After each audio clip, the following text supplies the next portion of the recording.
chains of control.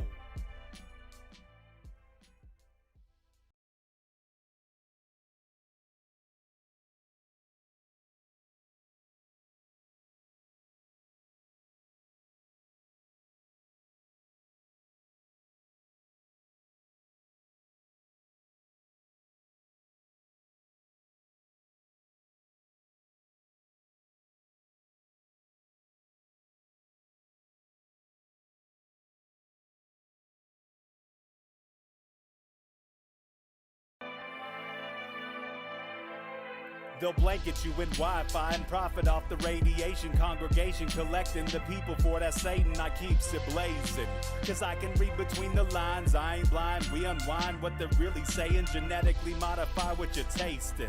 Don't need that cottage promise, so now you live up in your mom's basement. Redesign time so your mind is always wasted. Program to crave the basics. Keep the beta in stasis. Pay the state, kid. You're in debt for being born. Messengers are more than just the price for being warned.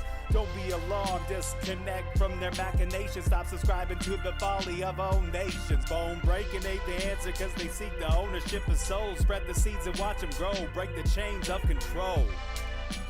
Break the chains of control. Sweet eternal balance of all that is good, true, and beautiful, friends. Welcome to Rogue Ways here on this a very happy solstice day. I hope you're feeling the solstice energies and just vibing high with all of that high sun energy. It is bright. There's a lot of it today. I hope you're tapped in. Hope you get to spend some time outside actually in connection with the sun. We're going to talk all about the sun, all about summer solstices and equinoxes in general for a little minute, and a few other things. I wanted to say this, you gotta think happy thoughts more and more for this show. Now the fun thing for the distractors and dividers and whatever energies to try and do is to make streaming a very interesting process of things I have to do that make no sense at all for it to work out. But it does work out, and that's because you and I have really pure intentions about it, and we're so good at holding that in our heart that we know that this is going to work out. So keep doing that, and it's going to keep working. Thank you for your happy thoughts and prayers and love towards that end. The chickens are happy, just in case you're out there wondering about Regan and Hopshkin. They're doing great. Hopshkin jumped up today and stood just right next to me on this chair, just chilling for a minute, which is always nice. And so we are doing a bunch out in the yard. We've got tomatoes growing, we've got potatoes growing, we've got squash, we've got kale, we've got chard, we've got collard greens, we've got bush beans. We have so much squash, I don't know what we're even going to do with it all. We have onions, we have green onions, we have beets, we have I think we already said tomato. I think I listed we have berries. I got some blueberries for the first time this year coming in. Raspberries are doing great. I have 2 new raspberry bushes. They just happen. I don't know if you grow raspberries, but they just like to spread. You don't hardly even have to try. I've got goji berries coming in. I've got gooseberries coming in, 2 different bushes. So if you're paying attention to the garden journey over the last few years, it's like tripled in size, and it's going to be very, very productive this year. Super excited. We've got Snake Jones in the YouTube chat. What's up, Snake Jones? Hail from the garden, he says. Johnny Larson is here in the chat. The love of my life. We have Dakota. Dakota's always got the best energy. Thanks for being here, Dakota. Kabir, nice to see you, Kabir. And Lacey, of course. Lacey makes our beautiful medicine bags. If you haven't grabbed one yet, they're still up on the site, rogueways.org. Head over to the shop and you'll see them. Lots of other people who haven't said hello yet. Say hello whenever you feel like it. And we will jump into some stuff. I don't know if you heard Logan, a fan of the show, friend of the show, friend of mine, sent in that the FDA has approved gene editing. This is actually in March of this year, to gene edit cattle to make them heat resistant. I don't know if you heard that or saw that yet, but a very interesting timing given the giant mass die-off of cattle in the heat just a week or so ago, right? Very questionable timing and a very questionable solution for that problem that was most likely created. Cows in other places that were hotter didn't die. We've had that heat before. Cows didn't mass die off. So while we're pretending that this is global climate change, I think it was also Logan who said, it's really easy to kill cows with antifreeze in the water or other things. Who knows? Who knows? But we know they love the problem, reaction, solution. They create the problem. We react and go, oh no, the cows. And then they go, oh, here you go. Here's some gene-edited cattle. By the way, we own every cow on Earth now because they're all gene-edited. And we own the proprietary gene code that is this cow. So let's not let that happen. Let's keep cows, plants, humans, non-genetically modified, at least some of them. Keep the heirloom strains going. I'm sure most people listening to this are heirloom strain humans. That's going to be our next shirt, actually. Johnny's going to make an heirloom strain human shirt. We can all wear it proudly. And the people who know will know. Stephanie Martin says, black cows without shade. Where's the genetic mystery? Well, Stephanie, weirdly, black cows have been living without shade many places all over the world at heat just as high for many, many years, and they don't die in the sun. So black or not, the mystery is more, I wonder who killed off all these cows and not necessarily the genetic code of the cows. So, of course, I always like to remind you of the site, rogueways.org. Rogue Soul Services, that's the spiritual support I offer. You can read testimonials here. My new favorite testimonial comes from Dakota, actually, who his dog, Bruce, was going through some stuff. And Bruce, I offered to do a sound healing on Bruce. And Bruce received some sound healing through me. And he had instant noticeable effects from this healing. They are states away from me. I've never met Bruce, but Bruce received healing anyway, as anyone can anywhere in the world. So if you feel like you or your animal is in for a sound healing and you want to receive transformational energy to uplift yourself, this is a physical healing that took place with Bruce as well as an emotional and a spiritual. It's always happening on multiple dimensions. It's not just one. So even if we're intending that the physical be, what we help release and transform, in this case Bruce's thyroid, it will always help affect other things. If we think we're aiming just for the emotional, it will always affect your other layers as well. So very cool. You could come read the testimonial and others like it under testimonials on the site. My books are here, of course. You can grab Orgone and more.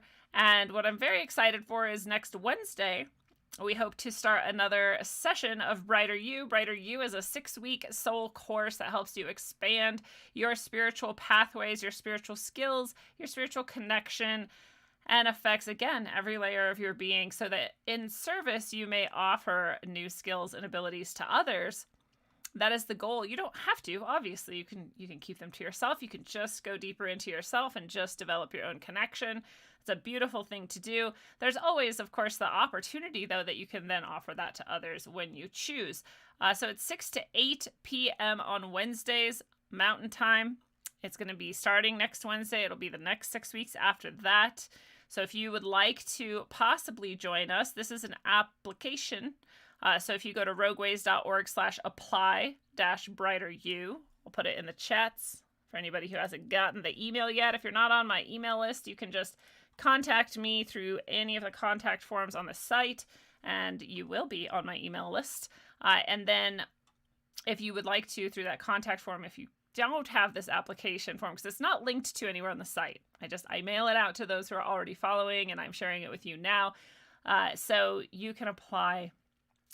And if you want the link to apply, you can email me and ask for it directly as well. So Brighter You, starting next Wednesday, 6-week soul course. Come and get deeper. I do, of course, want to shout out Sam Tripoli, Tinfoil Hat, and the crew there. Johnny and XG had me over again. Super cool conversation. We went over 2 hours this time talking about yet another demonic encounter. If you're a super big fan of Rogue Ways or Middle Path, you probably have heard this. I do think I told it one time. If you're a supporter and you have access to the hidden archives, then I shouldn't say hidden archives, just the stuff marked as premium content on Rockfin or on Apple Podcasts, then you probably heard this. Otherwise, you probably haven't. I don't talk about it very often. It's a pretty, it hits real deep in my soul. So if I had to rank the hundreds of very strange paranormal / spiritual things that have happened to me in my life, this might be number one. And I often don't tell it because it's pretty scary as well. So something moved me to share it. And what's very interesting about this is that if you've heard the show and you know the story, this will make more sense to you. If you haven't, when you go listen to the show or watch it, then it will make sense to you. But I did the show, and I was even kind of questioning, like, why was I guided to share this specific story? Like I said, it's not one I often share for many reasons. But I just did. And then today on my memories on Facebook, the powwow that I mention in this story, the powwow that I went to, came up as having happened exactly 7 years ago to this day. So that blew my mind because I had no idea. I mean, I knew it was sometime in a warm month, and that's as far as my brain went with when this exactly happened. And in fact, in the show, I may have even said this was 10 years ago or 5 years ago because I have a very, very loose concept of time.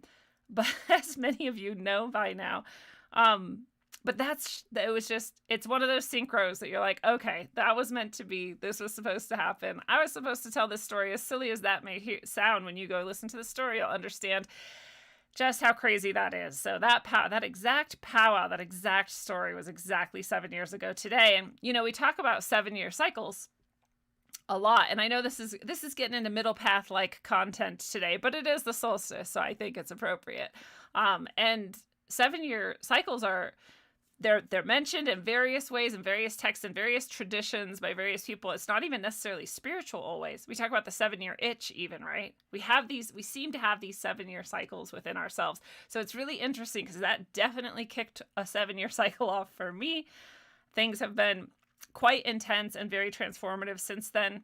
And I like to say, you've probably heard me say it, whether on Middle Path, if you're a student of Brighter You, or elsewhere, that when you go through the darkness, when you go through the deepest, most terrifying, most difficult, most challenging times, you experience the greatest, deepest transformation. You come out the other side brighter and shinier, clearer, and, I don't want to say straight, but more securely footed on your path. This is kind of the purpose, as far as I understand, in facing these types of things. So talk about that often, but I just want to reiterate that it was a really cool synchronicity, super good show. Go check it out on Tinfoil Hat with Sam Tripoli. It is the equinox. It's the solstice today, the summer solstice. But this, I like to bring up this idea. I wrote this on the spring equinox in 2018, so about 4 years ago. And this is an article on the site. The blog is back up on the site, by the way. For a minute, it was gone when I reorganized the site. I didn't really put it back up. But here under musings and the drop-down menu or the menu at the top, you can get to all the writings and the poems and the things.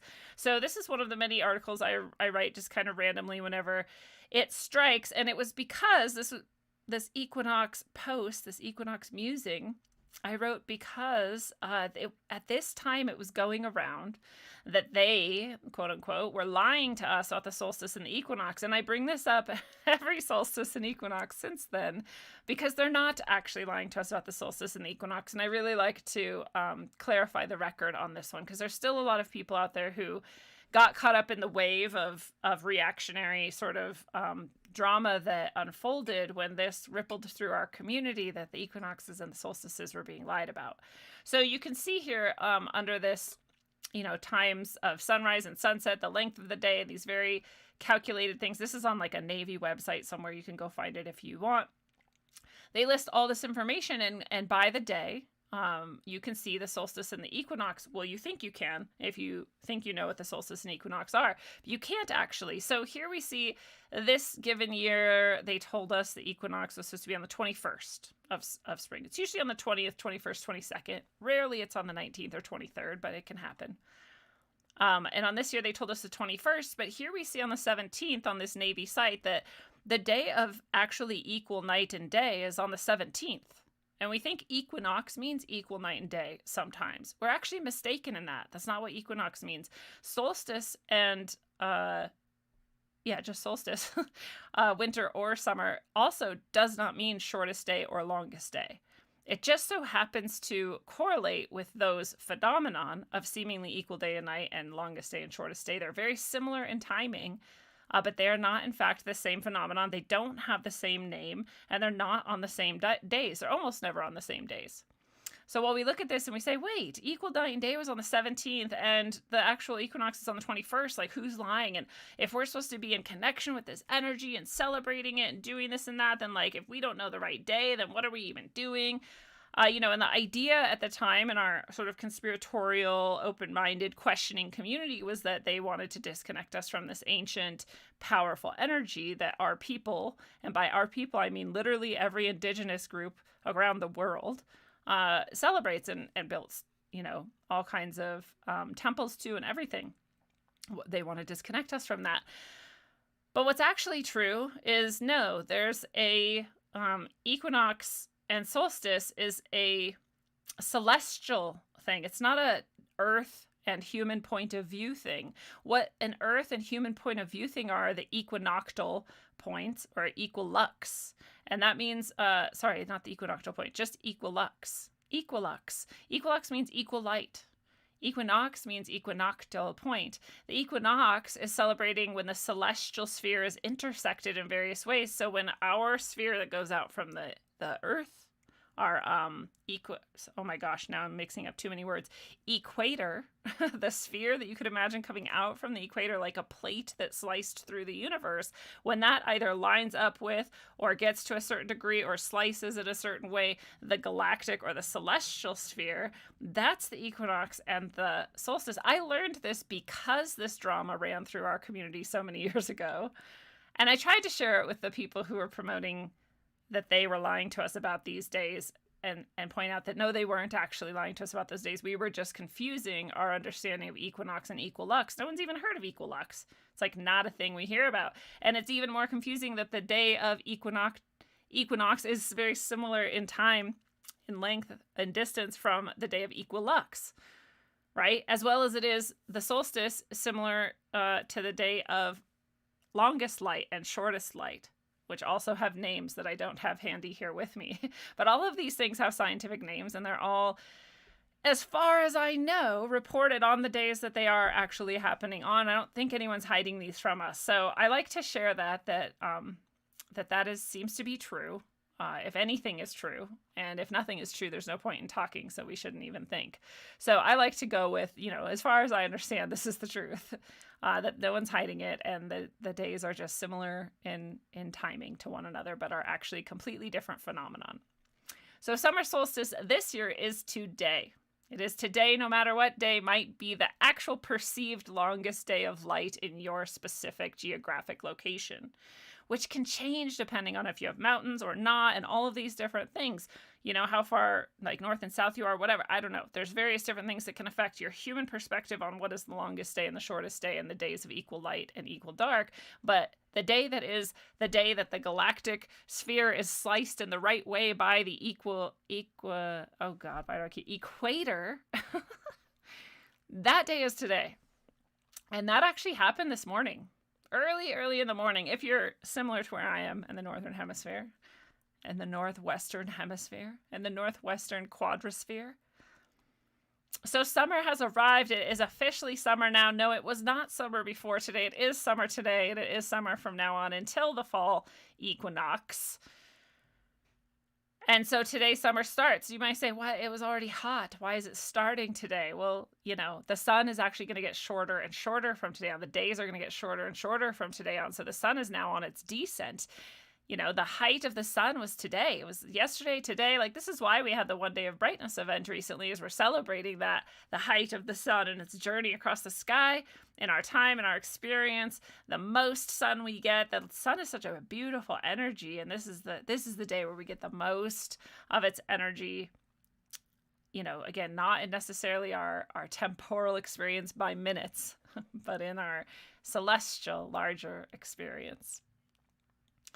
So what does this actually say? It says, in the northern hemisphere, this occurs when the Earth arrives at the point in its orbit where the North Pole is at its maximum tilt. So it's furthest away as it can get. It's about 23.5 degrees towards the sun. So it's the most direct sun we get. So when we're talking about that galactic sphere and that galactic plate that runs out, whatever shape you think the Earth is and whatever you think space is, I don't care. When we're talking about that, that's what this solstice actually is. So the winter solstice will be when that tilt is 23.5 degrees away from the sun.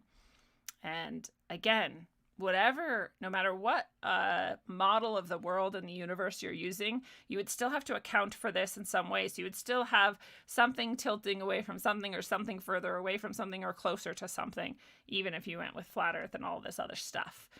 So anyways, this quite incorrectly says this results in the longest day and shortest night of the year. It is true that that phenomenon does create that, but it's not on the same day necessarily. Okay. I'll stop beating that dead horse.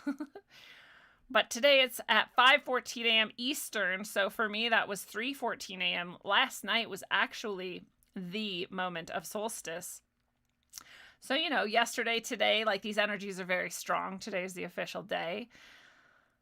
And so it reached its highest point in the sky. And solstice actually comes from the Latin solstitium, from sol, meaning sun. That's actually the name of the celestial body.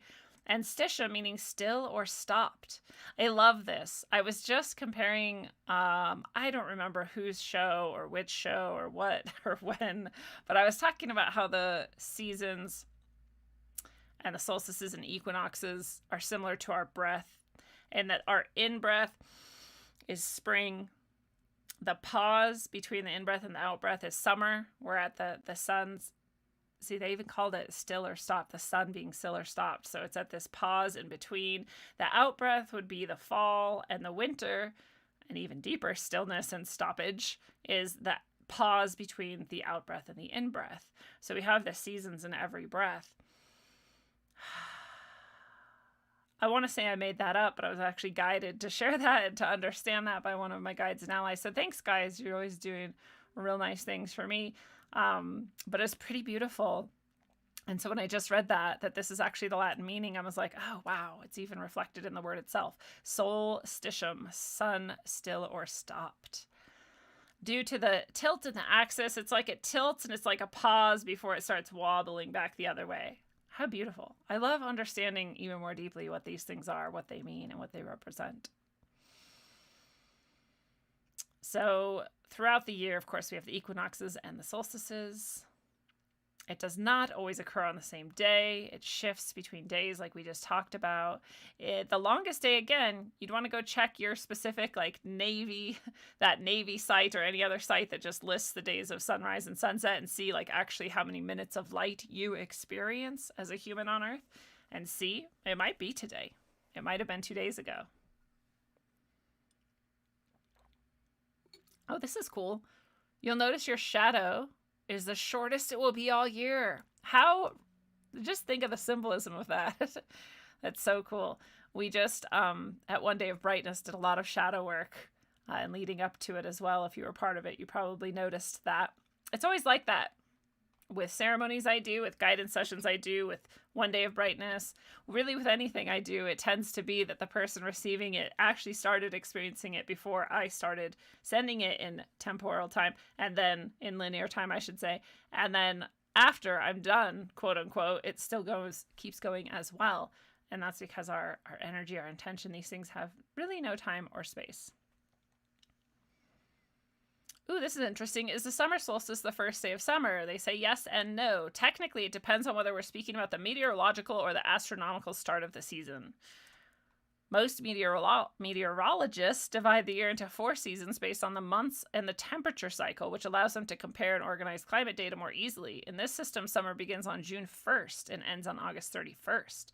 So it has nothing to do with the greater scheme of the cosmos. It's just convenient for data, meteorologically.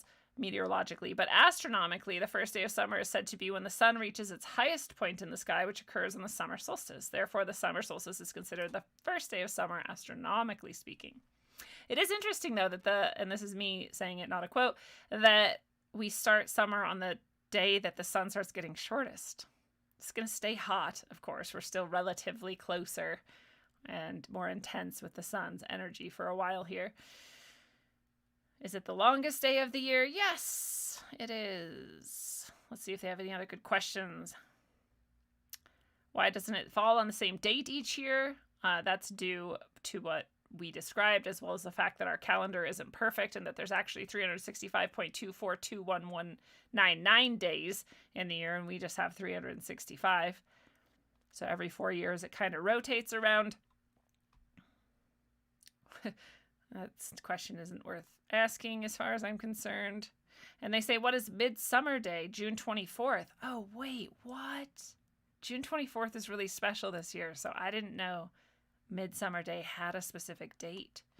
Their answer is, historically, this day marks the midpoint of the growing season, halfway between planting and harvest. It's traditionally known as 4 quarter days in some cultures. Folk celebrated by feasting, dancing, and singing, preparing for the hot summer days ahead. Interesting. I thought Midsummer Day was just another day for solstice, but according to them, it's a celebration midway through the growing season. June 24th, though, again, we're going to come back to that. There's a huge alignment of astrological bodies in our solar system that we will be able to visibly see and enjoy because we are very lucky people.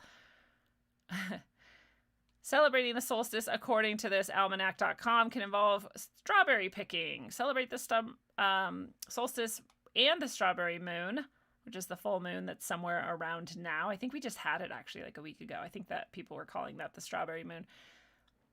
You can have a solstice evening bonfire. Maybe I will do that after the show. We have plenty of wood to burn here because our trees all fell down this year from wind and storms and things. It doesn't bring the earliest sunrise, they say. And it does... What? Okay, this is also cool. The sun sets more slowly at the solstice. And that's got to be because of that pause thing.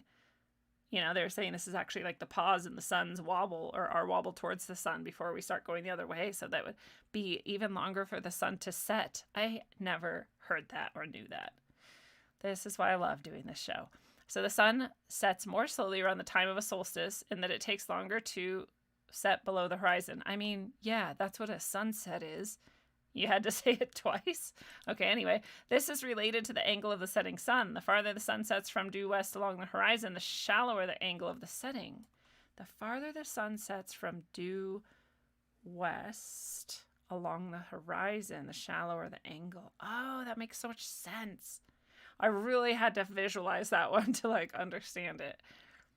That makes perfect sense. Okay, cool. So long romantic sunsets right now. Love it. Good article. Nice job, almanac.com.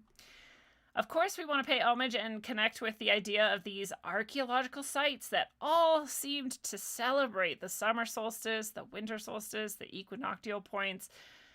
Really cool.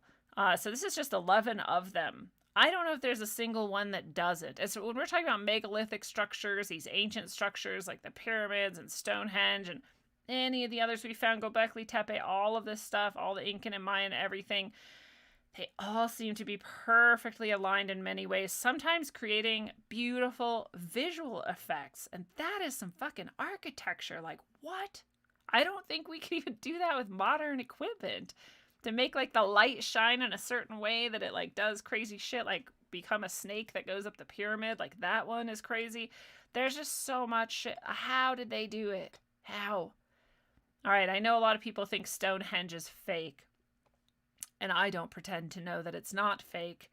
I have seen the pictures of them supposedly reconstructing it. I've been there. I've seen fake aspects of it where they very clearly like have some fake rocks or some fake filled in stuff to kind of help you understand what it would have been like. And then some stuff that definitely looks and feels super ancient and profound. And here we see in Stonehenge, England, this is the summer solstice setting sun, I believe. Yes, the setting sun. Oh no, this is the winter solstice setting sun, sorry. And it goes right between these two rocks here. That one's not as amazing to me, to be quite honest. It's a pretty big gap. So to have like a pretty large gap and just have the sun go through it somewhere in there, like, that's cool. Maybe I'm missing part of the point. They do seem to show that it, I don't know, it could have been cooler than I understand. I just see how big that gap is, and I'm like, I don't know, it's kind of cool, but it's not like, holy shit, how amazing is that? The amazing parts of Stonehenge are like, how did you get these huge stones here? How did you stand them up? It is a pretty freaking rad calendar. Like, I understand that that's all true.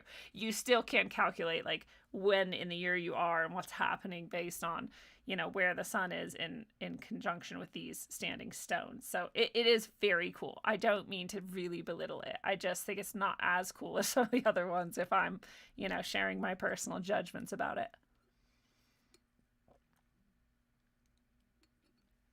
The sun sets on the winter solstice. Its rays aligns with what is known as the central altar stone and the slaughter stone. I love it's just the slaughter stone. An event that hundreds of families, tourists, Wiccans, pagans, and others visit each year to experience what researchers believe was an important spiritual event for those responsible for creating the monument. I think researchers should start to understand that everything about life was an important spiritual event for people before we became so disconnected in the modern age.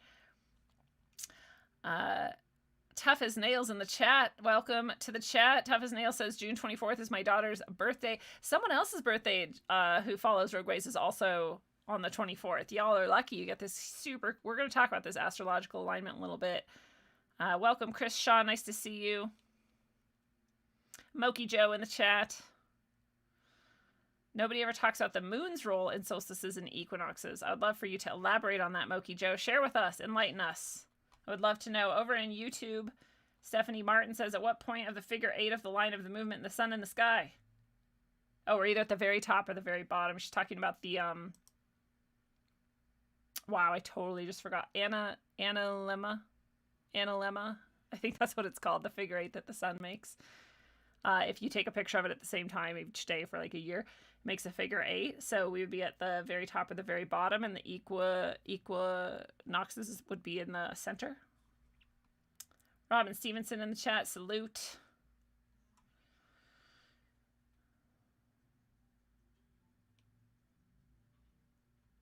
Seven years of indentured service. Oh, we were talking about things that come in sevens earlier. So yeah, good call. That was the general term of an indentured servant.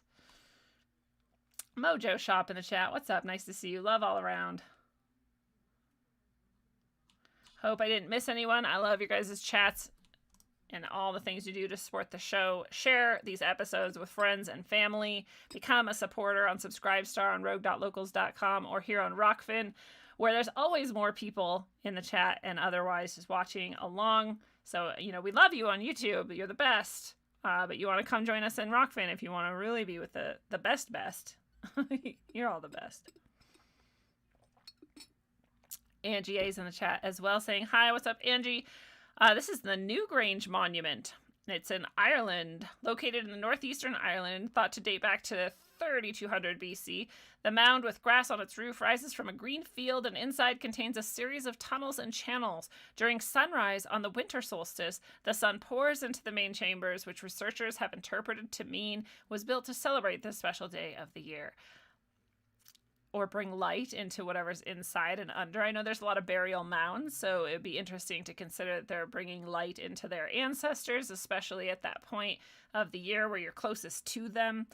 Bring in the rebirth of the light, maybe help them become reborn, come back into the world. There'd be a lot of reasons I could imagine you might do that sort of stuff. I do believe that would be one of the main reasons why. Above the entrance to the passage of the mound, there's an opening called the roof box. On mornings around the winter solstice, a beam of light penetrates the roof box and travels up the 19-meter passage and into the chamber. As the sun rises higher, the beam widens so that the whole chamber is dramatically illuminated. That is so cool. Let's see if we can play this really quick. Get some time lapse. I'm guessing. I'm not doing any sound. I just wanted to see if they were going to show us. Oh, here we go.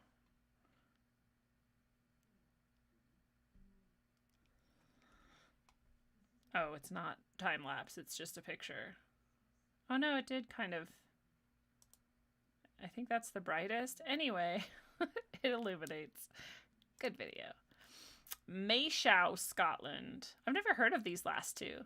This is built in Orkney, Scotland around 2800 BC. Maeshowe is another burial ground that appears as a grassy mound rising about 24 feet above a grassy field, similar to Ireland's Newgrange. The inside of the mound contains a maze of chambers and passageways that become illuminated by sunlight during the winter solstice. Again, it's pretty cool that you could build a mound and have it become illuminated on one specific day of the year. Even if you're not talking about these massive monolithic structures. Still awesome architecture, awesome construction.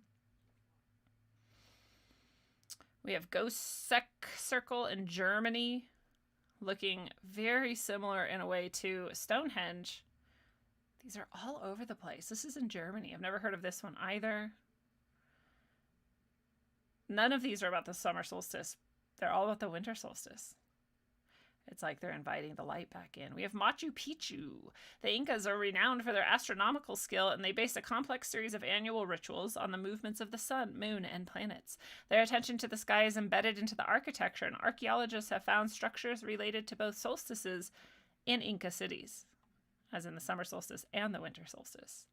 A lot of them are both, because it's kind of equal opposite. If you can nail one alignment, then you've got the other just directly 180 degrees behind you. So makes sense to me. Oh, no, you don't. Oh, right.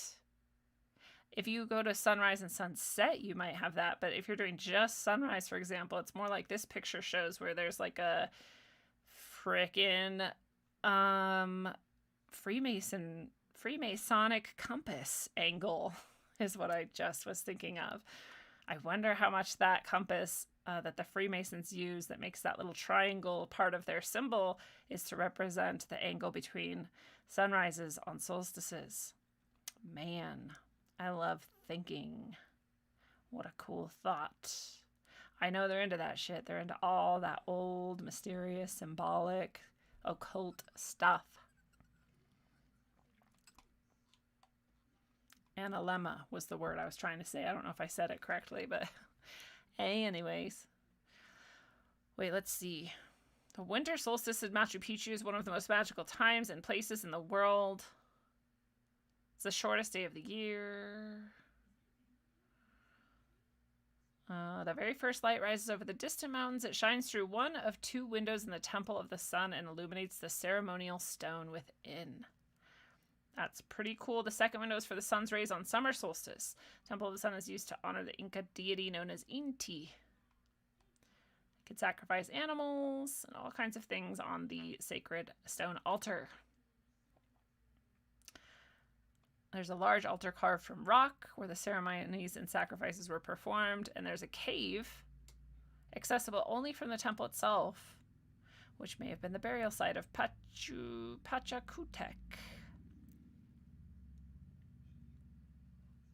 Interesting. In Tulum, Mexico, we also have an ancient stone-walled Mayan city whose population collapsed around the 15th century when the Spanish began to occupy. Much of the building still stands today. One of these buildings contains a small hole at its top that produces a starburst effect when the sun rises on the winter and summer solstice. See, it is both. Maybe I was right about my 180 degrees thing. Kabir says, my almanac has tomorrow as the longest day, and the 4 days before and after are the same length. Nice. Yeah, see? You get what I'm saying. This is Karahan Tepe, not Göbekli Tepe. But Karahan Tepe was even more recently discovered, as far as I understand. And so this is like 12,000 years old, by the way. A best guess for our archaeologists. And they also have alignments to the summer and winter solstices. Alignments with these various structures. They have stone faces at this one. I did not see that at Göbekli Tepe. I was fortunate enough to go to Göbekli Tepe, I don't know, maybe 10 years ago. Before it was like a big deal, because I lived in Turkey. And it was brand new. I think it had been discovered like 6 months before. It was very, I shouldn't say discovered. It had been like unearthed, finished being unearthed. Mostly unearthed. I'm sure it's not even finished still.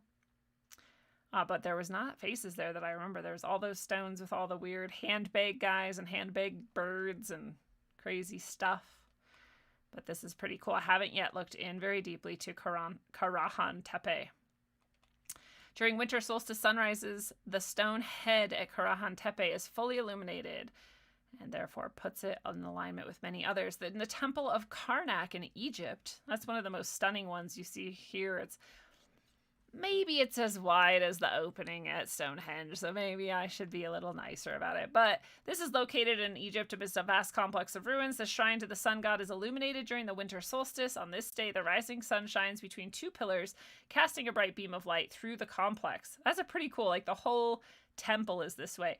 I think it's the Temple of Karnak that also has alignment with the human body that shows the different there's like a different area of the temple for each of our glands, you know, like our thyroid gland and all of our glands, if you didn't know, correspond to one or other of our chakras. And so we have 7 major glands and 7 major chakras, and this temple had a different space for each chakra / gland. Very cool to align your temples. I think we did a whole Middle Path episode just on temples, ancient temples, and how they're related directly to our bodies. Just like that breath we were talking about, the breath in spring, the pause between summer, the breath out fall, the pause between winter. That's just a great breathing exercise, by the way. Free tips from Lindsay. All right, Moki Joe says, today the sun is at its most northern point. Meanwhile, the moon is at its most southern point. Oh, fascinating. I did not know that. On equinoxes, the two cross over each other. How cool. That's how the full moon always rises exactly at sunset. In our summer, the full moon rises 9 p.m.-ish. In our winter, it rises early, 6 p.m.-ish, because it does the identical but opposite path of the sun through the year. Dude, like, what? Of course it does, because it's the shadow, right? That is so cool. Thank you for sharing that. I love that. Precise calculations went into the Temple of Karnak. They say the pharaohs, but who knows who made precise calculations, leaving nothing for chance. They set very firm standards and specific astronomical calculations to announce this phenomenon every year as a start of winter. That was the winter solstice. King Ramses II Temple in Egypt also. The sun's rays fell directly onto King Ramses II to mark his birthday. A solstice takes place each year when the king was crowned, and so they're celebrating both. That's pretty cool. Qasr Qarun Palace in Egypt. I love in every one of these pictures there's just 10,000 other humans also taking pictures. Like, well, you know, we all need to experience it ourselves. This phenomenon of alignment of sun on Qasr Qarun Temple is as important as that of the great temple of Abu Simbel. Both have resemblance regarding sun rotation at the Holy of Holies of the two temples at the time of the sun rising. That is neat. Some of these I had not specifically heard about. Oh, this is the snake slithering one. I think this is Chichen Itza, Mexico. Yeah, the serpent. Chichen Itza happens to be one of the most significant locations in which to honor the Mayan winter solstice, where the incredible sight of the sun seemingly climbing up the edge toward the towering El Castillo temple as it rises into the sky amazes onlookers. During the same day, the unbelievable sight of the bright sunshine radiating upon the southern and western sides of the temple while the northern and eastern sides remain hidden in complete darkness is truly amazing. Similar to the solar patterns that take place at the poles, being present for this uncommon incident is one of the most fascinating ways the Mayans observe this significant day of the year. The reason I think we see so much more on the winter solstice in these alignments, even though the summer solstice and the equinoxes are also often represented in some way, is because that is when we're in the deepest darkness and we need the most celebration. And, you know, perhaps we believe we need to call the sun back and keep the cycle going. So we may put a lot of effort into things like that for that reason. So it's just a short video that just shows how that you see the sort of snake slithering. And there's the sun. Pretty cool. It'd be pretty cool to go to those places. Someday I'm going to do it. This is about Serpent Mound in a summer solstice alignment. And this is in the North America. So I don't like to play too much of these because they will copyright it. But Serpent Mound is in North America. It's one of those mounds. Hopefully we can get a good picture of it. Here we go, is a decent one. So you see how the land was built up in a mound. And this is over many, many, many, many miles. Miles and miles and miles. It's not only built up higher than the rest of the earth around it, but the specific design of the snake seeming to eat an egg, perhaps, is raised even higher and in a very specific width. I mean, like they nailed the, what do I want to say? I don't know, the metrics of this. It's a very astutely done design. They didn't falter at all. And just like those Nazca lines, you have to kind of wonder, like, how did you know? How did you know what it was going to look like? How did you know you were doing so well in your lines and where you're making them over this many, many miles of work? So Serpent Mound is what it's called. Where is Serpent Mound? I have forgotten. It's somewhere in the, I want to say like near in the Appalachians or something. Oh, where they just randomly mentioned Cappadocia in the background notes to this video. And Cappadocia is one of my favorite places I've ever been in the world. Cappadocia is where the fairy mounds are, and we could do a whole episode on Cappadocia. And I was lucky enough to be in a air balloon ride over Cappadocia, see all the fairy mounds, and that was on the spring equinox, actually. So super cool for me. This is where the underground city is, where the Christians hid from persecution and all kinds of stuff. But it was actually more ancient than that. The Christians actually, I think, stole the cities to hide in because they were empty by that point. But anyhow, they just mentioned in this video about Serpent Mound that they happened to have recorded the song in this video while in Cappadocia in a cave. That's so random. So they were here at Serpent Mound on the summer solstice in June of 2021. And let's just see. This whole video, I'm sure, is awesome. I should just link to it. So I'll just put this in the chat as well. And sorry, YouTube. I don't know if I put the other link that I said I was going to link to, but you can always hop over to Rockfin and grab it. It's free. I'm trying to see if we can just click to what's actually happening on the summer solstice when they were there.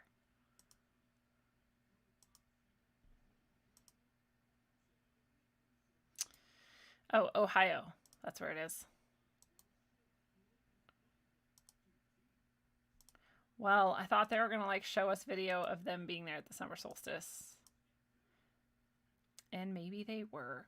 Look how you can still see it today.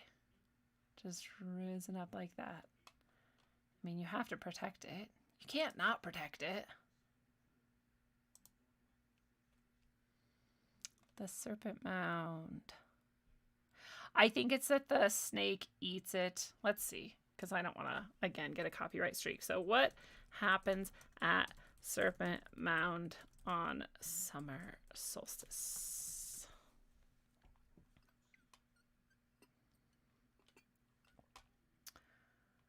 Travis says Cicero was briefly the governor of Cappadocia during the Roman Empire. Oh, well, that is weird.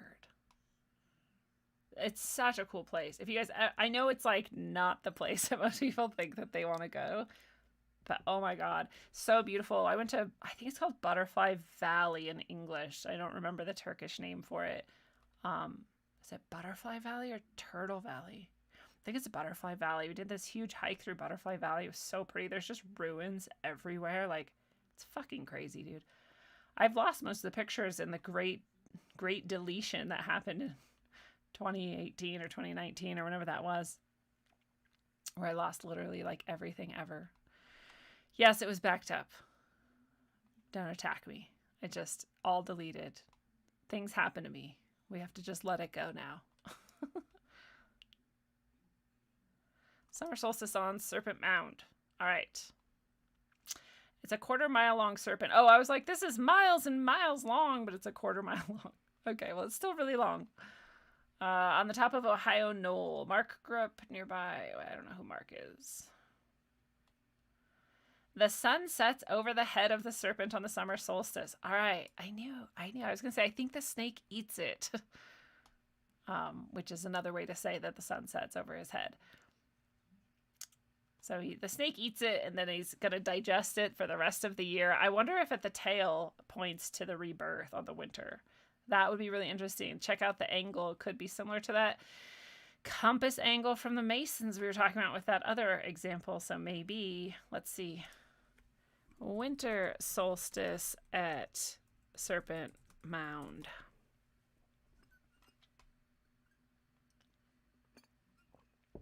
I don't know why it's going so slow.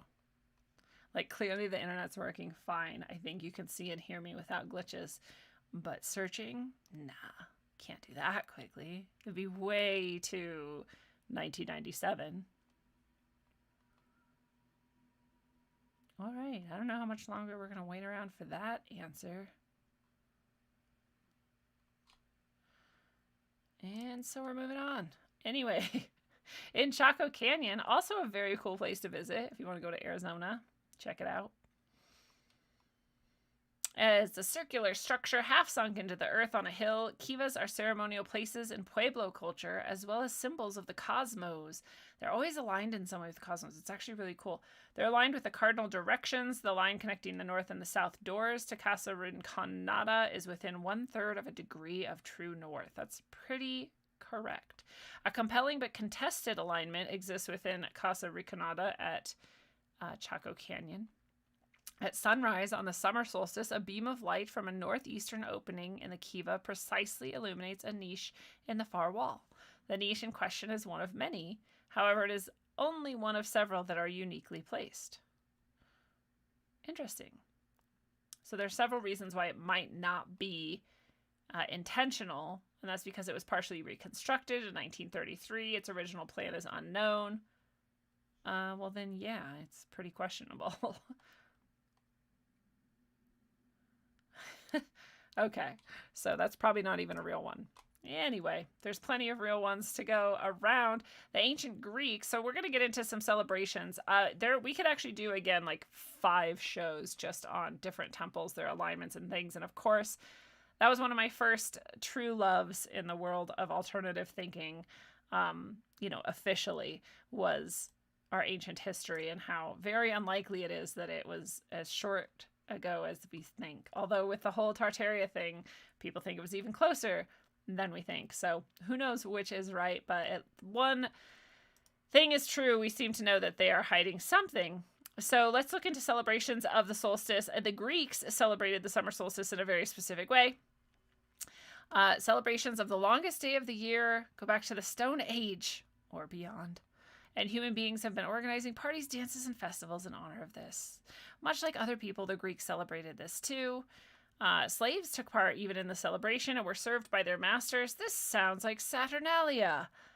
All chaos was let loose, perhaps. The summer solstice was also used as a marker for the arrival of the Olympic Games.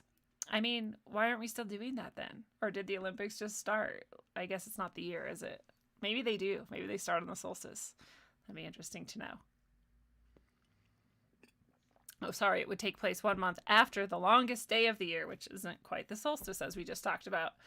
Somewhere near there, though.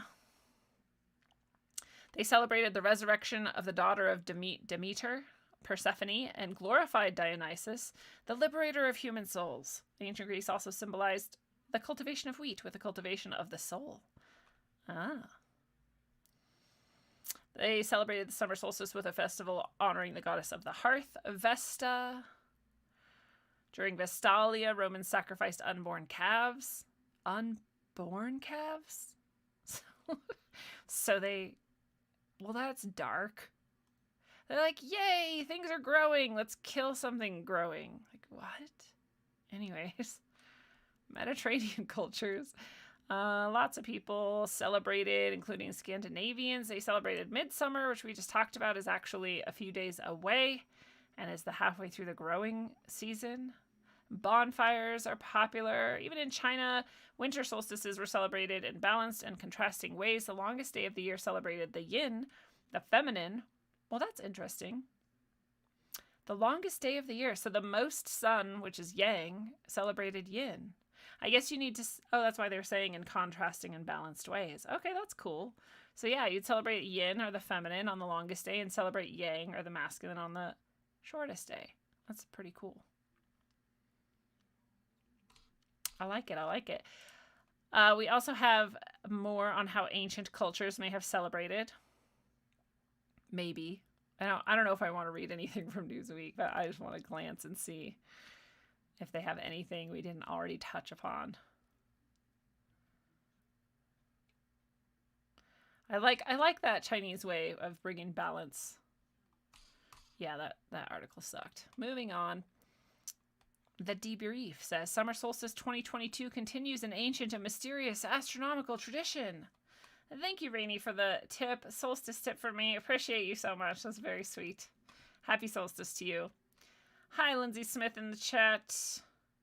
Late because we had solstice bonfires and s'mores. Yeah, as you should. You should be late today. That's awesome. Right when we're talking about celebrations. Good timing. Okay.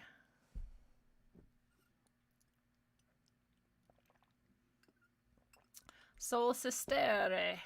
Not soul sister, but solstice. Sun stands still.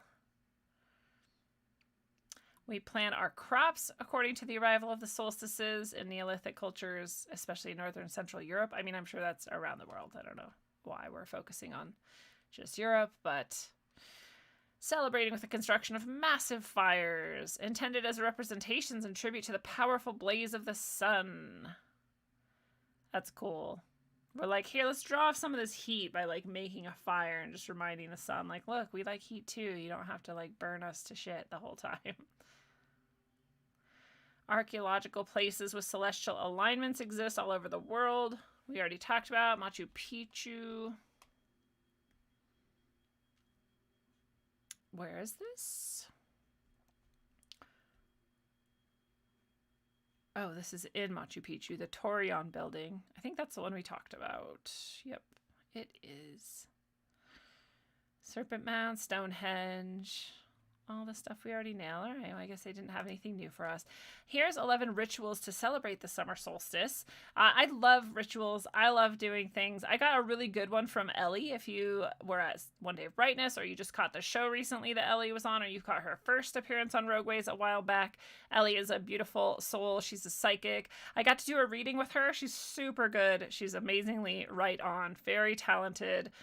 Very tapped in. So if you want to go to elliemelina.com and get a reading with her, I highly recommend it. If you were at One Day of Brightness and you won a reading from her, she was so generous to give out 4 readings to people. We always do free giveaways at One Day of Brightness. So you can get your tickets right now to the fall one and know that you'll be in the running for whatever fun people and prizes we have at fall equinox celebration. I think it's on September 18th. You can check it out. I really do have the right day and time on the site already, so I'm doing good so far. But Ellie shared a ritual. If you're on her mailing list, you would get this, and you can go do that while you're on elliemelina.com as well.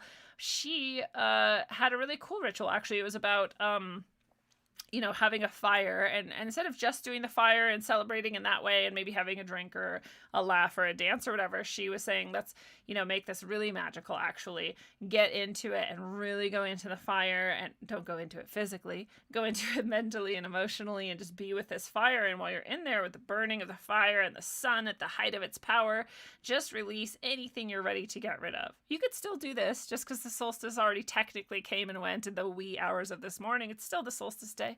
You could go do it right now. Maybe you're releasing extra weight you don't want. Maybe you're releasing your, your habit that you have that you don't want anymore. Maybe you're releasing your anger, your connection, or your attachment to something, your connection to someone. Whatever it is, you can just symbolically throw it in the fire. You can create something to literally throw in the fire that represents this. And then dance. Dance like your soul was free. Dance like your ancestors danced, and just let loose and invite in all the new energy. And I loved that ritual. So I did it internally. And then we also had a really powerful meditation today, in meditation membership, which you can grab on the site at rogueways.org in the shop. It's super worth it. You get usually 7 to 10 meditations a month. It's only $45. We do it on Sundays and Thursdays at 5 p.m. But because Father's Day was this last Sunday, we did it today as a makeup. Tuesdays are kind of my makeup day if I miss a meditation throughout the week. And so we did one today, and it just so happened, obviously, to be the solstice, which I didn't really think about when rescheduling it. But holy crap, I was so glad, right? Everything in divine time. There's a reason for everything, because we got to do this meditation, and the meditation I was guided to share, which, again, if you don't know, my meditations are guided by source. So my guides and allies are sharing with me what would be best for us all to do in a meditation. So they're very, very frequently quite unique meditations that I've never done before, seen before, or heard before. And that's a pretty freaking cool thing that we all get to be a part of. So today's was very powerfully kind of its own ritual with the sun, very similar in concept, but also with some manifestation and, inviting in that energy and healing ourselves, and super cool. So you're missing out if you're not part of meditation memberships. You might want to grab a membership. On with more rituals for summer solstice. Have a ritual bath, light candles around it in honor of the peak solar energy, sprinkle in the flower petals that I would say find the ones that are in season. Oh, that's exactly what they're saying. Yeah, the ones that are around you. Go outside and just grab the ones that are in your yard or on your walk. You can also use bright essential oils, whatever seems and feels really bright and clear to you. I like this. You can also then make a honey and salt scrub. Ooh, I've never heard of a salt scrub. I have a sugar scrub. That's cool. I wonder if salt's better. If you guys know anything about it, let me know in the chat. Jenny B in the house. Nice to see you, Jenny B. They have some scrub recipes for you. You can use as part of your ritual for self-care. Take a moment to reflect on the gratitude and the beauty and the abundance all around you. You can gather the flowers and weave them into a garland or a crown for your summer solstice. You can have some fresh on your altar if you have one. Or I get the word altar kind of turns some people off, so I sometimes just say in a place that's sacred to you. Have a place that is sacred to you where you just put loving, good energy and that reminds you of the love and goodness around you. And if you want to call it an altar, you can. But put some flowers there. That can be part of your summer solstice ritual. Do an outside feast, have a picnic with things that are local and seasonal. Enjoy the fresh abundance that's in your area. Eat in season and just feel the connection with what's going on in nature around you. I love that these are all very natural and very in tune with the actual season. There's some things that I think are also fun and cool that are rituals and stuff, but they're much more focused on the step by step and the things that it's not necessarily in connection with nature even. And I feel like nature is it's what we are. It's where we are. It's our best teacher. So you can use some of these things, growing around you in season as well to make a blended iced tea from your area. Do the bonfire thing. These are from the traditional Litha. Litha is a word I've just learned today. Litha is also the summer solstice, another word for it in Ireland, or probably Celtic, Gaelic, I don't know, rituals, or it's a ritual day in that tradition. I like this. You could hold a stone in your pocket, walk around the fire 3 times thinking of a wish, and toss the stone into the flames, willing it to be granted. That is cool. So you're manifesting in that one. Bake with honey. Solar power your wardrobe. Oh, bring out your brightest, sunniest clothing. Dress up in reds, oranges, yellows. Adorn yourself with wild florals. Put on any warming yellow gold jewelry. And again, I know you might be hearing this on the end of the day or tomorrow or whenever, but you can do this tomorrow too. The sun won't mind. It'll be happy that you're in connection with it. I like that doing a tarot spread is a ritual here. I guess it is. You can do a tarot spread. Oh, they have a specific one. Okay, so the first card would be the energy you're being asked to embody and embrace. The second card would be what you're being asked to shed. Third card would be the main lesson you're being asked to learn. That's a good one. Do yoga or meditation. Serve your local environment. Plant some things, clean some things, etc. I like it. I don't know if we want any more rituals, but we'll just take a gander. Pretty much the same stuff. Yep. All right. So Litha, like I was saying, I just learned this day today, and Litha is just another, I guess it's midsummer / solstice, even though those are 2 technically different things. Litha is the name for both, I would say, right? Litha is the season of the summer solstice, they say. So prayers can focus on the power of the sun as it rises in the sky. Prayers honoring the blooming gardens and celebrating solar deities are always appropriate at midsummer. Because it's proximity to the 4th of July, some people use this time of the year to offer prayers for freedom, independence, and unity. I love that. That's nice. A garden prayer for Litha. I hope I'm saying that correctly. Well, maybe someone will tell me. I love it. Travis says, is that a stone in your pocket, or are you just happy to see the solstice? If you're planting a garden this year, you may already have plants at the ground by the time Litha rolls around. Don't worry, you can still offer up this prayer to help them flourish. I just planted some things today, actually. We have a really late starting season today, and we've had some slow growing in this area, so maybe it's just me. I don't know, but doing my best. So go out to your garden on a sunny day, stand barefoot in the soil. Oh, that's just good in itself. Just do that. If you haven't done that yet today, go do that in honor of the sun. And feel the magical energy of the earth. If you're a container gardener, it's okay. Place your hands around each pot as you say this prayer to bless your flowers, fruit, and vegetables. Small plants, leaves, and buds growing in the soil. O fiery sun, may your rays of light and warmth bless us with abundance and allow these plants to blossom with life. I love this about prayers. You could just say whatever you want, actually. But if you want someone else to make up the words for you, you're welcome to use these. They have an ocean Litha prayer, a Litha prayer to the sun. Let's see what the prayer to the sun is. The sun is high above us, shining down upon the land and sea, making things grow and bloom. Great and powerful sun, we honor you this day, and thank you for your gifts. Ra, Helios, Sol, Invictus, Aten, Svarog. You are known by many names. You are the light over the crops, the heat that warms the earth, the hope that springs eternal, the bringer of life. We welcome you and we honor you this day, celebrating your light as we begin our journey once more into the darkness. Yeah, that's a good prayer. Nice. And we are headed into the darkness. The days are going to get shorter and shorter, and then fall is going to be that midpoint, and then we fall all the way into the darkest point of the year. But we hold the light. And that is the point of celebrating our connection with the sun. Oh. Yeah, there's more prayers. We'll just skip that one. We got enough prayers. I don't know that I want any more. I think they're actually the exact same ones. People just copy each other. It is literally the exact same ones. All right. Nothing new under the sun.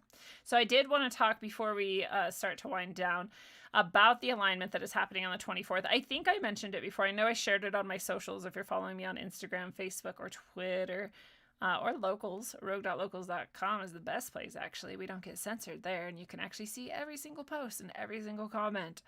It's very nice. Plus, you support the show. It's a great place to be. These 7 wandering classical planets, Mercury, Venus, the moon is not one, but, it's there too. Mars, Jupiter, Saturn are all in alignment. And this you can see here if we're looking directly east. It kind of bisects almost, well, to some degree. East to southeast is where this alignment will go for you if you are in the similar location to me in the northwestern hemisphere, quadrant of the planet.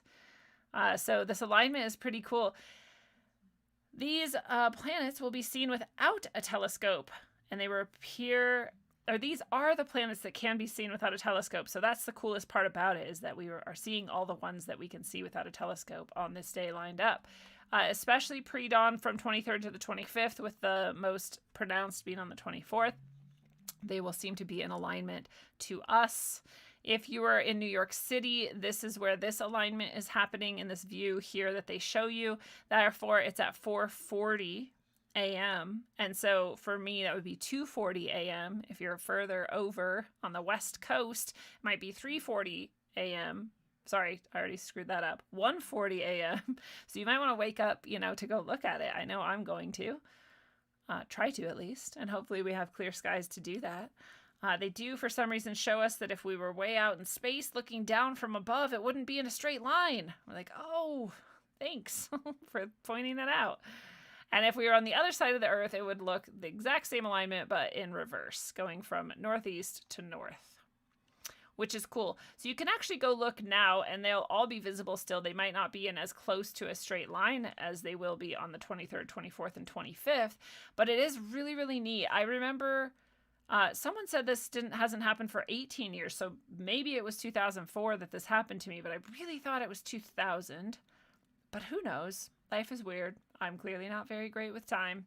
But I accident. I didn't even know it was happening. I mean, it was a lot less internet-y back then, so we didn't have like reminders for every single thing. And, you know, you didn't see the same content 65 times a day for 4 weeks straight. So I didn't know it was happening, but there was an alignment, and it was exactly like this. It was a seemingly very straight line of planets in the sky, and it actually scared me when I first noticed it. But I was having an existential crisis, and so when I saw it, it like snapped me out of my bullshit and released a lot of healing and emotion, and some really deep messages from Source started coming through, and very cool interactions with some Wogies and star beings. So I'm very excited for this one because I haven't seen one since then. Who knows, maybe this one will be just as powerful. We can have that intention for ourselves, and especially if you plan to go view this alignment up in the sky on the pre-dawn, on the 24th, whatever time is relevant to you, like do it, like have an intention, you know, do a ceremony just like the ones we were talking about with the solstice, but for you specifically with these planets, right? Mercury is all about the quickness and the communication. Venus is our love. Moon is our shadow side. Mars is our fighting energy, or our, you know, active, get shit done energy. Jupiter is our expansive, all-encompassing, lighthearted, open energy, and Saturn's our stricter, more, you know, structured, like moving along. Here's the test energy. All of that there at once. And I think sidereally it's in Gemini. Pretty sure. So that would also indicate deep thought and broad sort of vision and understanding, right?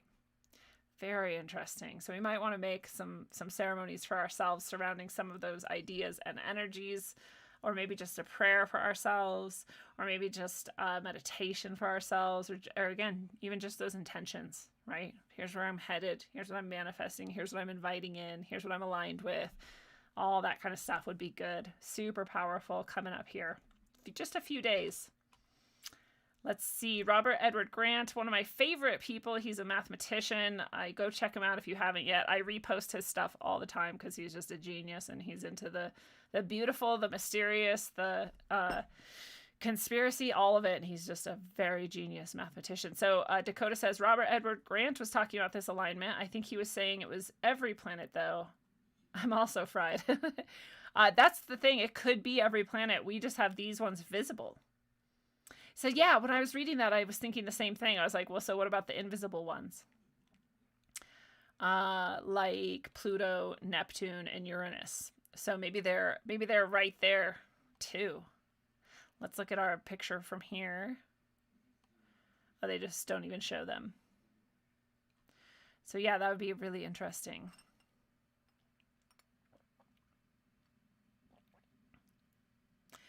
They're including the sun because the sun's going to rise shortly after, so that's cool too.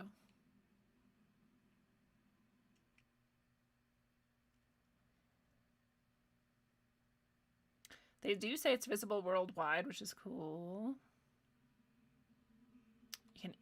It's invisible from the South Pole.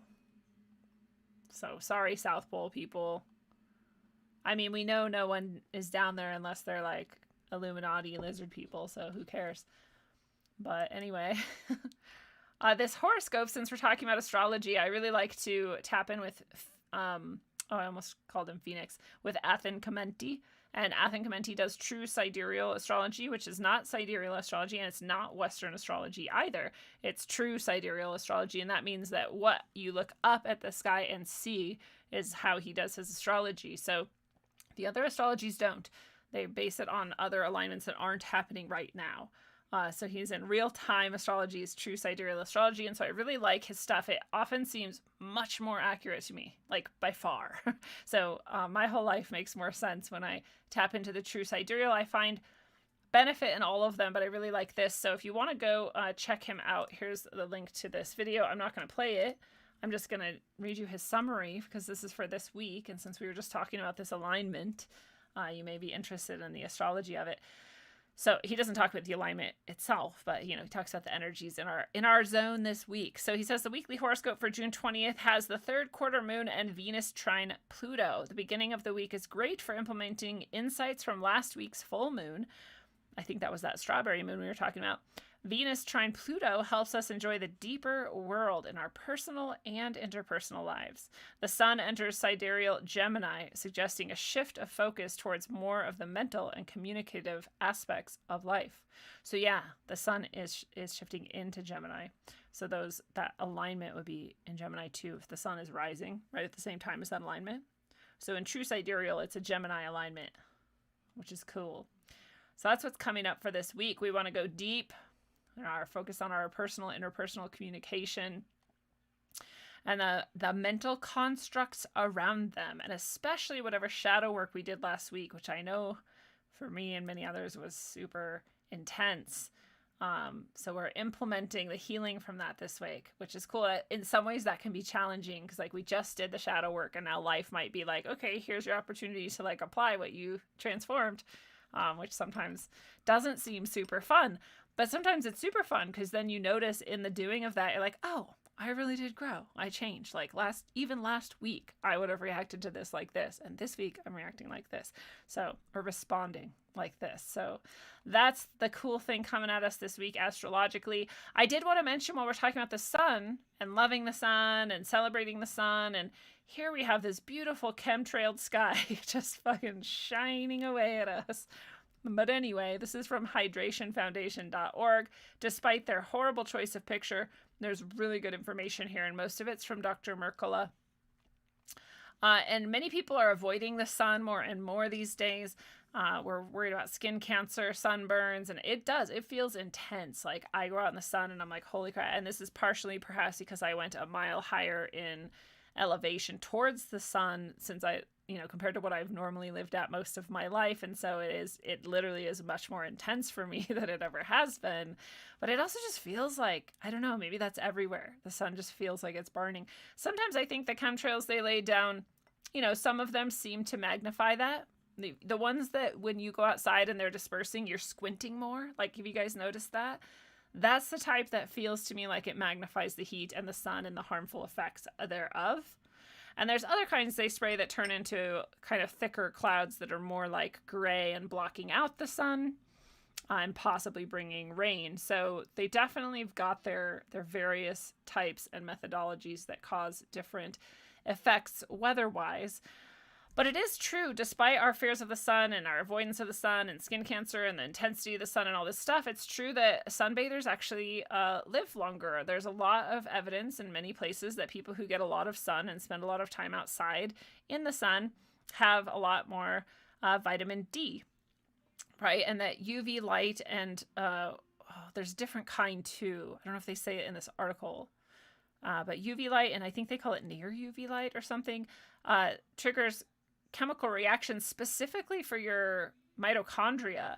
There's a specific article I was looking for from Mercola that talked very intensely about the process of receiving this light from the sun, especially in the early morning and the late evening, or late afternoon, I should say, that type of light is even better for this mitochondrial function within your cells and receiving vitamin D, right? But it's a specific kind of vitamin D even. You can't get it from a pill. He was talking about this, how your body metabolizes it in a way that you can't get in any other way. And this is part of why they think it might prolong life and prevent heart disease and other things and prevent illness, because you actually like desperately need like just that, like from the sun. We can't live without the sun. So we can't hide from the sun, but it's confusing because it seems to hurt us and burn us. But they've shown it helps our bone and our teeth. It bolsters our immune system. It regulates insulin. Man, we all need that. Benefits our cardiovascular system. I'm just saying that because most of us probably like have overeaten sugar most of our life. I mean, the American diet tends to, we tend to need that. I'm not saying all of us here, but maybe some of us here are also like that. So again, sunlight, this is from Dr. Mercola, sunlight intensifies the structured water in our cells. The crux of my focus, he says, for the last few years has been on understanding the dynamics of what is responsible for increasing human health span and essentially being able to live well past 100 with all the function of a 30 or 40-year-old and none of the disabilities. So I think it's possible, and as an artifact of those practices, I think you're going to incorporate lots of structured water in your body, because I think it's a key vehicle and does many magical things. So how do you do that?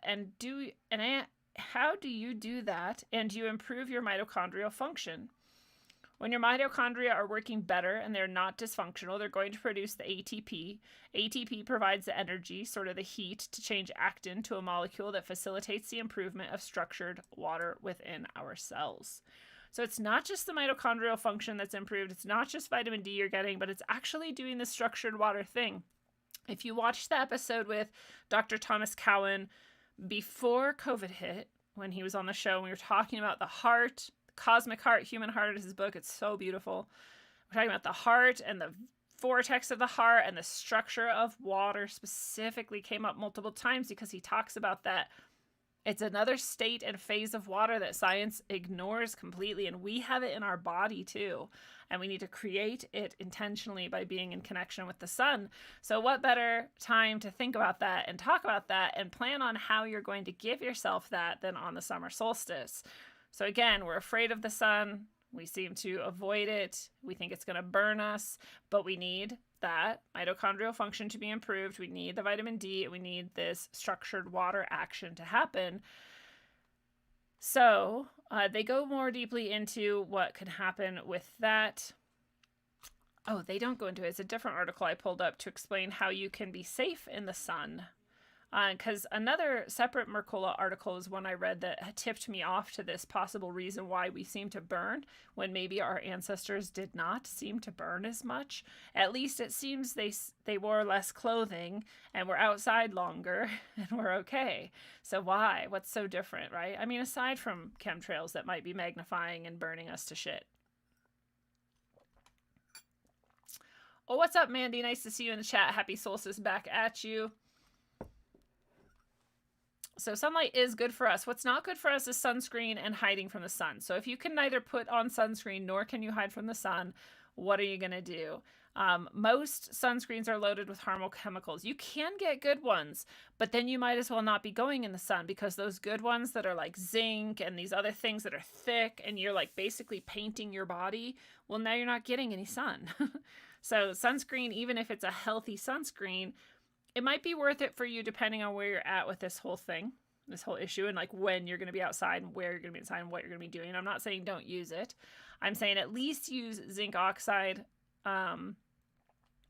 which even zinc oxide, they say, has been shown to potentially generate free radicals upon sun exposure. So I don't even know if we're doing ourselves much favor. But if you need to use those good ones, avoid the bad ones. And if you can, don't wear any. But experts are now thinking, Mercola being one of them, that actually part of the problem is eating unhealthy seed oils. And this is focusing on the healthy oils we should eat instead of those seed oils. But the seed oils, like soybean oil, is not a seed oil, but it's still one that is not very good for you. It has lanolin. I want to say lanolin. It has some fucking thing. See, I wish I could have found the Mercola article, but he hides them behind a paywall after like 48 hours or something, so I couldn't find it. But he lists the specific thing. I think it's lanolin. It's a seed oil and fragile processed oil byproduct that your body has way too much of in our modern diet. Vegetable oil, vegetable shortening, hydrogenated oils of any kind, any corn oil, which most people are using most of the time, margarine, sunflower oil, safflower oil, all of these make you more sensitive to sun damage. So think about that. Think about how much shit you might be eating that has seed oils or these fragile processed oils and vegetable oils in it instead of the stable fats. The stable fats are animal fat. Any animal fat is better for you than any of these crappy oils that are mass produced. Coconut oil is great. Olive oil is good, but don't go high heat with it, remember. Avocado oil is supposedly okay. It's supposedly a stable fat too. Those are the best ones. I save all my animal fat and then I use it. Like today I made a crustless quiche. My beautiful chicken eggs. My chickens made me a beautiful crustless quiche. And I smeared all of our animal fat on the sides of the dish to keep it from sticking, right? So, and that's healthy. That's a good thing. Keep your animal fats. If you're going to cut like the fat off of something, keep it somewhere. Stick it in the fridge, and then later on when you need it, like heat it up and use it as a whatever you need to do. You can use it instead of butter. You could use butter too. Butter's also good. That's one of the animal fats. So it's also important to have good minerals.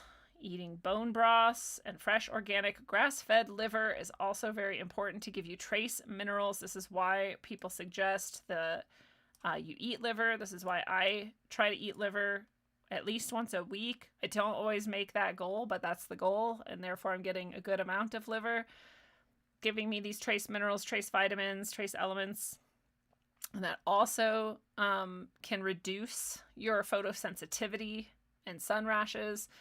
You can even use coconut oil topically if you rub it on your skin before you're going out. A lot of people are like, whoa, that's like the opposite of what we're trying to do. But it actually is a protective element to it. And it's also super moisturizing. Really cool. You can also, they recommend, put it in a blender for 6 to 7 minutes. It gets thick and fluffy, so it like kind of makes even more for you, and it's easier to put all over yourself without like, breaking the bank. And they also point out taking krill oil could be cool. That has protective effects on the skin as well and decreases burning. So it's cool to find a good ways to protect yourself. A lot of it has to do with your diet and what you're eating, just like everything else does. And then the other trick is to, of course, like I said, go out in the morning. Spend some time in the morning light. If you can sun gaze while you're at it, that might be cool for you. I'm supposed to tell you not to, and it's not safe for your eyes, and to talk to doctors or something stupid. But that would be nice. Spend some time outside in the morning hours and the evening hours, and just try to avoid the direct overhead, afternoon sun. So the sun is here with us, obviously doing so much good for us. It is better to not avoid it. It's better to go out and be in it safely, eat healthier so that you can do so even more healthfully, absorb that sun, get that good function into you. We're connected intimately with all of our surroundings. It's not an accident. Again, we are nature. So we take this energy in from whatever we're eating, and those seed oils are damaging us, but these other oils are actually helping us. And, if we're drinking good water and that's helping, and we're creating the structured water in our body by eating the right things, and all of the things we're growing and all of that stuff that's local and so good here at the summer solstice, we're taking that in. We can have baths in it. We can have herbal salts. We can make food with it. We can make aromatics with it, freshen up everything, put it on our altar.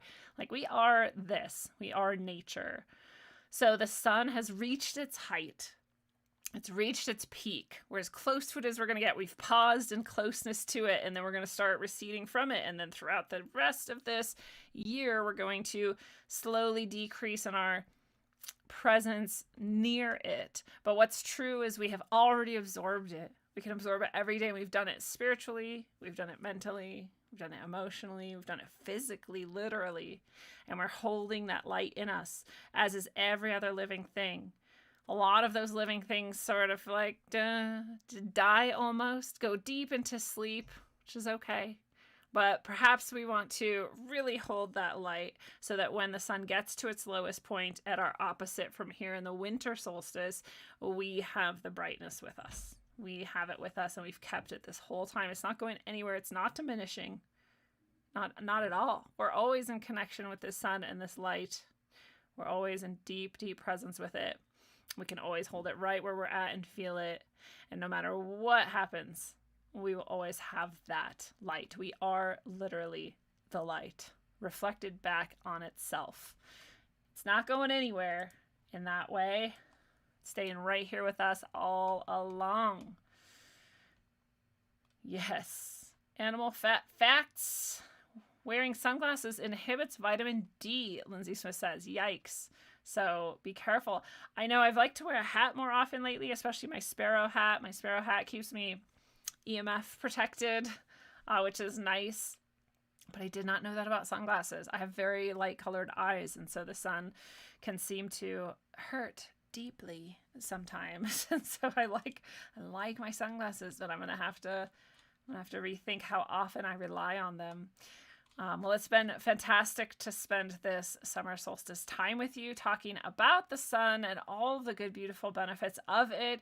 We don't want to hide from it. We don't want to hate on it. In fact, we should probably send it a lot of love, because it's been getting a lot of hate.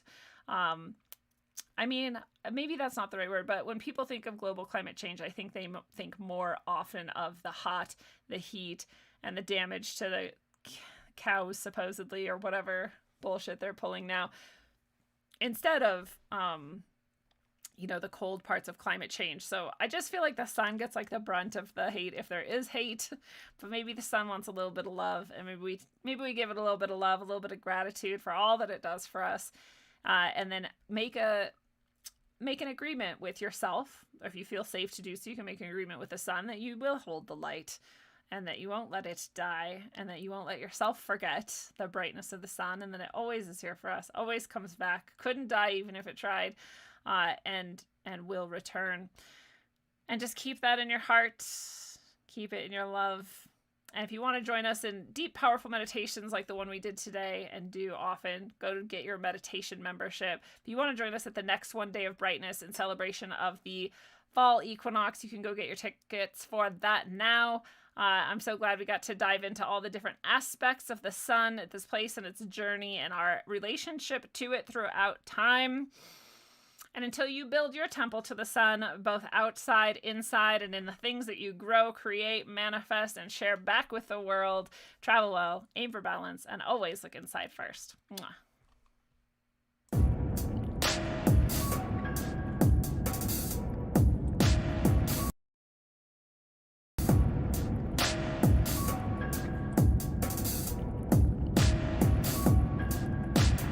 I'ma have a lava lamp in my FEMA camp. I'ma have a lava lamp in my FEMA camp. I'ma have a lava lamp in my FEMA camp. Domestic terrorists. They're not wearing masks. Domestic terrorists. It's that basic, it's that simple. And the question is, how are we going to really almost deprogram these people? These extremists, authoritarians, fascists, bigots, racists, nativists, even libertarians. They're not wearing masks. Let us never tolerate outrageous conspiracy theories. Oversensitize them to what we have to do.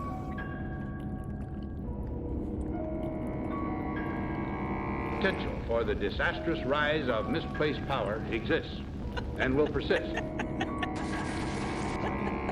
We've made it our mission to limit the spread of this disease and to limit the risk to lives and to our economy. We've been clear from the beginning that getting together in groups outside of your household that is not permitted is not allowed. I'ma have a lava lamp in my FEMA camp. I'ma have a lava lamp in my FEMA camp. I'ma have a lava lamp in my FEMA camp. I'ma have a lava lamp in my FEMA camp.